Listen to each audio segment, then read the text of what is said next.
morning, everyone. Welcome to College Dunia. Today we are at Kamdar Homeopathy College, and today we have with us Dr. Sushil Kumar Yadav. Welcome, sir. Welcome to College Dunia. Thank you. Good morning to all of you. मैं doctor Sushil Kumar Yadav, faculty of the Kamdar homeopathy college in the department of the anatomy. My experience work 1.5 year. मैं यहाँ से पिछले साल से हूँ. Great, sir. Moving on to the interview part. Being the faculty of anatomy department, what are your roles and responsibilities towards students? हमारा role यहाँ पे फैकल्टी के हिसाब से, जिस हिसाब से हम यहाँ पे कॉलेज में हैं, अभी वो क्या कहते हैं, बच्चों को जो नए बच्चे आते हैं हमारे कॉलेज में, उनके टूवर्ड्स रहता है कि मतलब उनको मेडिकल साइंस के बारे में और एज ए डॉक्टर फील्ड में पहली बार इंट्रोड्यूस हो रहे हैं, तो उनको पूरे एनाटॉमिकल लैब के बारे में इंट्रोड्यूस कराना, उनको एक डॉक्टर के तौर पे कैसे बनना है, कैसे इस विभाग को संभालने, कैसे इस विभाग को समझना है. जैसे कि आप लोग समझते होंगे थोड़ा बहुत कि एनाटॉमी डिपार्टमेंट में ह्यूमन एनाटॉमी के बारे में पढ़ाया जाता है. तो ह्यूमन एनाटॉमी के ऑर्गन हो गए, उनके विसराज वगैरह हो गए, उनको कैसे हैंडलिंग करना, उनको कैसे रिस्पेक्ट देना है. और हमारे यहाँ एनाटॉमी एक्ट हम पढ़ाते हैं. एनाटॉमी एक्ट में हम उनको बताते हैं कैसे रूल्स और रेगुलेशन है हमारे बॉडी पार्ट्स के लिए, हमारे ह्यूमन बीइंग्स के लिए as a doctor. Great, sir. Moving on to the next question. What are the best practices offered by the anatomy department to the students, which will help them to gain necessary skills?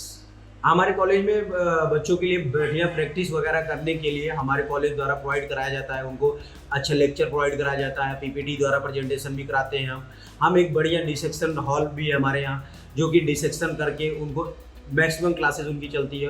और हमारे द्वारा जो NCH ने rule और regulation लगाया है CBDC द्वारा, उसके कुरिकुलम से लेते हुए हम अपना एक लेसन प्लान सेट करते हैं और डिसेक्शन हॉल में जितने भी डिसेक्टेड पार्ट होते हैं उनको इंट्रोड्यूस कराते हैं, बच्चों को डिसेक्शन कराते हैं प्रॉपरली. और दूसरी क्या, हम लोग पीडीयू मेडिकल कॉलेज में स्टूडेंट को विजिट भी कराते हैं, दूसरे भी विजिट वगैरह कराते हैं. हम प्रैक्टिकल नॉलेज पे ज़्यादा फोकस रहता है हमारे. थ्योरी क्लासेस के साथ साथ प्रेजेंटेशन के साथ साथ हम प्रैक्टिकल में नॉलेज ज़्यादा रखते हैं और प्रैक्टिकल क्लासेस उनकी रेगुलर चलाते हैं. डिसेक्शन हॉल में हर एक बैच को बैच वाइज सिलेक्ट किया जाता है, हर एक बैच को डिसेक्शन कराते हैं. Great, sir. Moving on to the next question.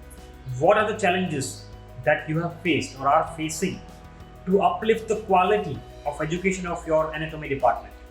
हाँ, इसके एजुकेशन के लिए बहुत डिफ़िकल्टी होती है, क्योंकि बच्चे ज़्यादातर मैक्सिमम 12th पास करके आए रहते हैं. वो साइंस स्ट्रीम के ज़रूर रहते हैं, लेकिन वो पीसीबी लिए रहते हैं. और जब हम मेडिकल कॉलेज में आते हैं, ह्यूमन बिसरा वगैरह, ह्यूमन एक स्केलेटन और ह्यूमन डेड बॉडी वगैरह देखते हैं, फिर धीरे धीरे वो 10+2 से मेडिकल कॉलेज में आने के लिए उनको धीरे धीरे बहुत एजुकेशन लिफ्ट करानी पड़ती है, क्योंकि बच्चों का उतना एक्सपोजर नहीं हुआ रहता है 12th तक. उसके बाद वो डायरेक्ट कॉलेज में आते हैं, उसको एक्सपोजर के लिए बहुत डिफिकल्टी होती है. लेकिन हम उसके लिए क्या करते हैं, उनको बेसिक नॉलेज प्रोवाइड कराते हैं. पहले 12th के बेसिक बायोलॉजी से शुरू करके फिर इम्ब्रियोलॉजी वगैरह, हिस्टोलॉजी वगैरह उनको स्लाइड के द्वारा माध्यम से इंट्रोड्यूस कराते हैं.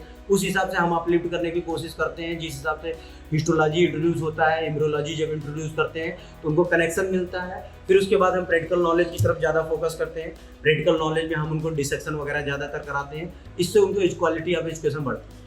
Great, sir. Moving on to the last question I'd like to ask. Like, how does the anatomy department will enhance the skills of the students and faculties to prepare them according to the industry standards? हमारे anatomy department में student को देखो करने के लिए department बहुत work करता है, क्योंकि जैसा कि हमारा एनाटॉमी डिपार्टमेंट है, उनके लिए एक नया रहता है, चैलेंजिंग रहता है. और इसमें क्या, हमने आपसे पहले ही बताया कि ह्यूमन रिस्पेक्ट और ह्यूमन बॉडी वगैरह, बिसरा वगैरह को ध्यान रख के ही सब काम किया जाता है. और स्टूडेंट जब तक ये एनाटॉमिकल एक्ट द्वारा बढ़िया से सीखते नहीं, तब तक उनको बॉडी के एनाटॉमी पोजीशन के बारे में नहीं पता चलता है. और जैसे जैसे स्टूडेंट इसको नॉलेज गेन करते हैं, वो अपने आप को एक्सपोज करते हैं और अपने आप को इस साइंस में इंट्रोड्यूस करते हैं. जब तक आपको ह्यूमन एनाटॉमी के बारे में ठीक से नहीं पता रहेगा, तब तक आपको अदर सब्जेक्ट में, अदर बीमारियों के लोकेशन के बारे में नहीं पता चलेगा. आप जैसे जैसे एनाटॉमी के बारे में ज़्यादातर जानते हैं, अपनी विसराज वगैरह, प्रोसीजर्स वगैरह को जान लेते हैं, वैसे वैसे आप अपने अदर सब्जेक्ट को इन्हेंस कर लेते हैं. अदर सब्जेक्ट को जानने के बाद आप बाहर जब भी डॉक्टर निकलते हैं, एक बेहतरीन डॉक्टर की तरफ प्रमोट होते हैं. Great, sir. Thank you for your time on College Dunia, sir.